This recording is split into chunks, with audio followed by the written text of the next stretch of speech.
ಹೇಳಲ್ವಂತ ಕಣೆ ತಮ್ಮಿ, ಹೇಳಲ್ಲ. ನಾವು ಶಾರದಮ್ಮನವ್ರನ್ನ ಧಾರಾಳವಾಗಿ ನಂಬೋದು. ನೋಡಿ ಶಾರದಮ್ಮ, ವಿಷಯ ಇಷ್ಟೇ. ನೀವು ಈ ಮನೆಗೆ ಬಂದ ತಕ್ಷಣ ನಿಮ್ಮನ್ನ ಶ್ರೀಮಂತರಾಗಿ ಮಾಡುವಂತ ಕುಬೇರನ ಮನೆ ಇದಲ್ಲ ಅಂತ ನಿಮಗೆ ನೆನಪಿದ್ರೆ ಅಷ್ಟೇ ಸಾಕು.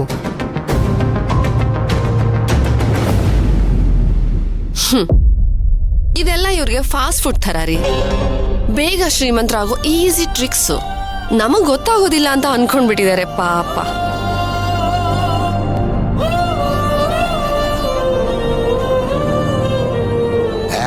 ಏನೇ ತಮ್ಮಿ ನೀನು, ಯಾಕೆ ಅರ್ಥ ಆಗಲ್ವೇ? ಆಗತ್ತೆ ಅಲ್ಲ, ತಲೆ ಸರಿ ಇಲ್ದೇ ಇರೋ ಹುಡುಗನ ಇಷ್ಟು ಈಸಿಯಾಗಿ ಮದುವೆ ಮಾಡ್ಕೊಳಕ್ ಒಪ್ಕೊಂಡಿದ್ದಾರೆ ಅಂದ್ರೆ ಆಗ್ಲೇ ಅರ್ಥ ಆಗುತ್ತೆ. ನಮಗ್ ಮಾತ್ರ ಅಲ್ಲ, ಎಲ್ರಿಗೂ ಅರ್ಥ ಆಗುತ್ತೆ. ಏನ್ರಿ ಮಾತಾಡ್ತಿದ್ದೀರಾ ನೀವು?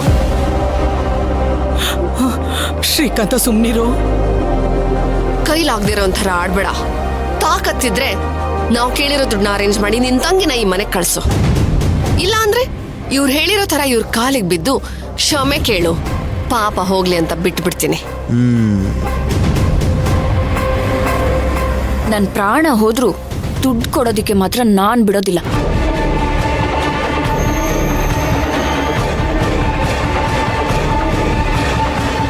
ನೋಡು ಶ್ರೀಕಾಂತು, ನಿನಗಿರೋದು ಎರಡೇ ಚಾಯ್ಸ್. ಒಂದು ಕಾಲಿಗೆ ಬಿದ್ದುಕೊಳ್ಳೋ ಅಂತಳು, ಇಲ್ಲ 25 ಲಕ್ಷ. Choice is yours.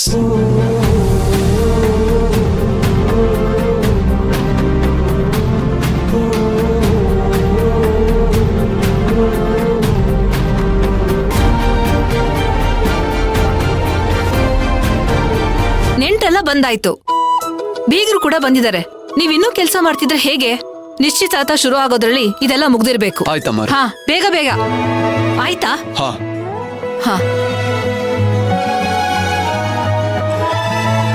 ಅಮ್ಮ ನಮಸ್ಕಾರ.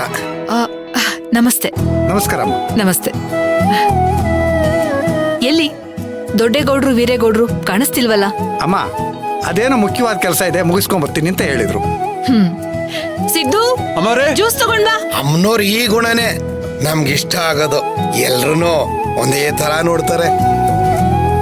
ಅಮ್ಮ ಅವ್ರು ಈ ಒಳ್ಳೆ ಗುಣದಿಂದನೇ ಭಕ್ತಿ ಅಂತವಳು ಈ ಮನೆಗೆ ಸೊಸೆಯಾಗಿ ಬರ್ತಾ ಇರೋದು. ನಿಜ, ಶಾಸ್ತ್ರಿಗಳ ಮನೆತನದ ಸಂಸ್ಕಾರನೇ ಅಂತದ್ದು. ಅಚಿಂತ್ಯ ಭಕ್ತಿ ಹಾರೈಕೆಯಿಂದ ಆದಷ್ಟು ಬೇಗ ಹುಷಾರಾಗ್ತದೆ. ಅಷ್ಟೇ ಅಲ್ಲ, ಅಮ್ಮನವ್ರ ತರನೇ ಎಲ್ಲ ನಿಭಾಯಿಸ್ತಾರೆ. ಅತ್ತೆಗೆ ತಕ್ಕ ಸೊಸೆ, ಸೊಸೆಗೆ ತಕ್ಕ ಅತ್ತೆ.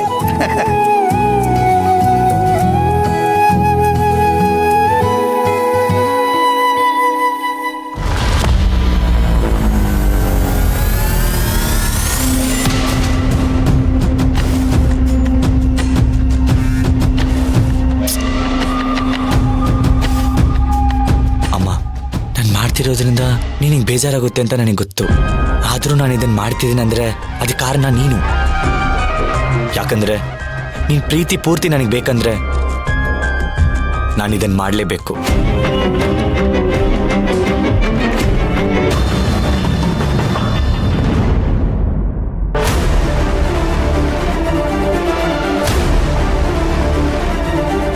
ಯಾಕಿಬ್ರು ಈ ತರ ಮೌನವಾಗಿ ನಿಂತಿದ್ದೀರಾ? ಅಮೃತ, ನಿಜ ಹೇಳು. ಅದು ಅಕ್ಕ,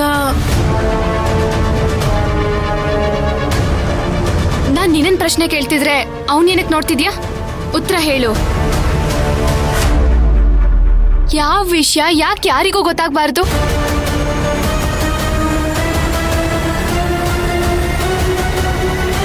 ಏನು ಅಂತ ನಿನಗೆ ಕೇಳಿಸಿಲ್ವಾ? ಹೇ ಲೂಸು, ದೊಡ್ಡ ಲೂಸ್ ನೀನು. ನನಗೆ ಗೊತ್ತಿದ್ರೆ ನಾನು ನಿನ್ನ ಏನಕ್ಕೆ ಕೇಳ್ತಿದ್ದೆ? ಅಮೃತ, ಭಕ್ತಿ ಎಷ್ಟು ಕೇಳ್ತಿದ್ರು ನೀನ್ ಯಾಕೆ ಸೈಲೆಂಟ್ ಆಗಿದ್ಯಾ? ಹೇಳ್ಬಾರ್ದಾ? ಹೋಗ್ಲಿ ಬಿಡು, ನಾನೇ ಹೇಳ್ತೀನಿ. ಏನ್ ಗೊತ್ತಾ ಭಕ್ತಿ, ಅಲ್ಲಿ ಬ್ಲೂ ಕಲರ್ ಸ್ಯಾರಿ ಹಾಕೊಂಡು ನಿಂತಿದಾರಲ್ಲ ಆಂಟಿ, ಅವರಿಗೆ ಶುಗರ್ ಲೆವೆಲ್ ಇದ್ದಕ್ಕಿದ್ದಂತೆ ಜಾಸ್ತಿ ಆಗಿತ್ತಂತೆ.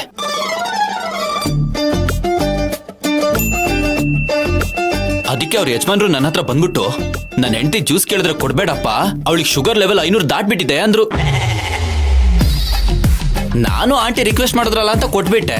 ಆಮೇಲೆ ನೆನ್ಪಾಯ್ತು ಅಯ್ಯೋ ಅಂತ. ಅದಕ್ಕೆ ಈ ವಿಷಯ ಯಾರಿಗೂ ಗೊತ್ತಾಗ್ಬಾರ್ದು ಅಂತ ಹೇಳ್ತಾ ಇದ್ದೆ ಅಷ್ಟೇ. ಅಷ್ಟ್ರಲ್ಲಿ ಸಡನ್ ಆಗಿ ನೀನ್ ಎಂಟ್ರಿ ಕೊಟ್ಟೆ ಅಲ್ವಾ?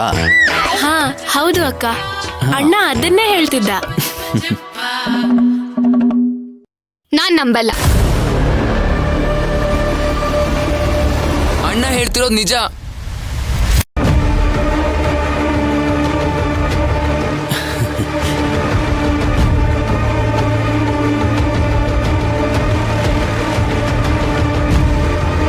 ಹೌದು ಚಿಕ್ಕಿ, ಅಣ್ಣ ಸತ್ಯನೇ ಹೇಳ್ತಿದ್ದಾನೆ. ಅವ್ ನಿನ್ನ ಹತ್ರ ಸುಳ್ಳು ಹೇಳಲ್ಲ. ಯಾಕೆ ಚಿಕ್ಕಿ, ಅಣ್ಣ ಸುಳ್ಳು ಹೇಳಲ್ಲ ಅಂತ ನಿನಗೆ ಗೊತ್ತಿಲ್ವಾ?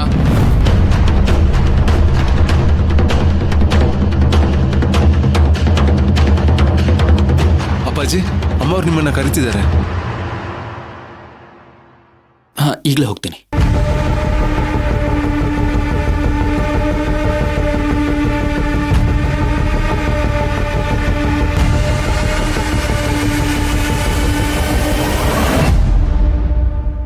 ಅಣ್ಣ, ಅಮ್ಮ ನಿಂಗೆ ಉಂಗ್ರ ಕೊಡಕ್ ಹೇಳಿದ್ಲು, ನಾನ್ ಮರ್ತೇ ಬಿಟ್ಟಿದ್ದೆ. ಬಾ ಕೊಡ್ತೀನಿ. ಹಾ ಸರಿ. ನಿಂತ್ಕೊಳ್ಳಿ.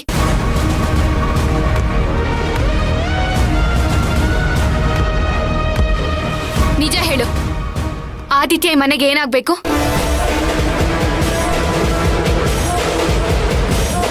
ಏನಾಗ್ಬೇಕು ಅಂದ್ರೆ ಅಣ್ಣ ಆಗ್ಬೇಕು. ಅದೇ ಹೇಗೆ? ಹೇಗೆ ಅಂದ್ರೆ ಅಗಸ್ತ್ಯ ನಮ್ಗೆ ಏನಾಗ್ಬೇಕು ಅಂತ ನಿನಗೆ ಗೊತ್ತಿಲ್ವಾ ಚಿಕ್ಕಿ?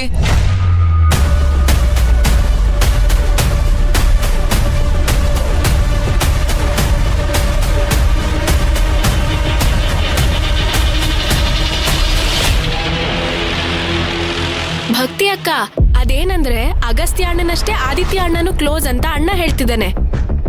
ಅಲ್ವಾ ಅಣ್ಣ? ಹಾ ಹೌದು ಹೌದು, ನಾನು ಅದನ್ನೇ ಹೇಳಕ್ ಹೋಗಿದ್ದು.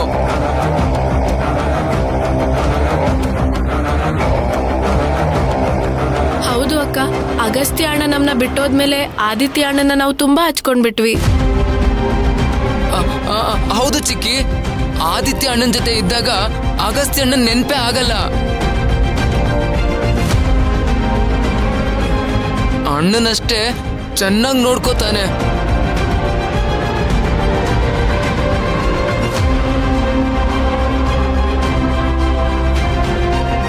ಸರಿ ಅಕ್ಕ, ಅಣ್ಣಂಗೆ ಉಂಗ್ರ ಕೊಡ್ಬೇಕು, ನಾವ್ ಬರ್ತೀವಿ. ಹ್ಮ್.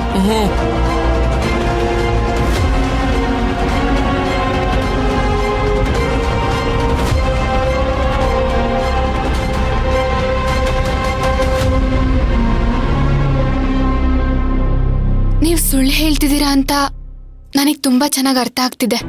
ಅಗಸ್ತ್ಯ ನಮ್ನ ಬಿಟ್ಟು ಹೋದ್ಮೇಲೆ ಅಚಿಂತ್ಯ ದಿನ ನಮ್ಮನೆಗ್ ಬಂದು ಅಗಸ್ತ್ಯ ನೋಡ್ಬೇಕು, ಮಾತಾಡ್ಬೇಕು ಅಂತ ಅಳ್ತಿದ್ದ. ಹಾಗೇನಾದ್ರೂ ಆದಿತ್ಯ ಚಿಕ್ಕ ವಯಸ್ಸಲ್ಲಿ ಬಂದಿದ್ರೆ ನನಗ್ ವಿಷಯ ಹೇಳ್ದಲೇನೂ ಇರ್ತಿರ್ಲಿಲ್ಲ. ನನಗ್ ಗೊತ್ತಿರೋ ಹಾಗೆ ಅಚಿಂತ್ಯ ಯಾವತ್ತೂ ಈ ಊರ್ ಬಿಟ್ಟು ನೆಂಟ್ರು ಮನೆಗೆ ಅಂತ ಹೋಗೂ ಇಲ್ಲ. ಆದಿತ್ಯನೂ ಬಂದಿಲ್ಲ.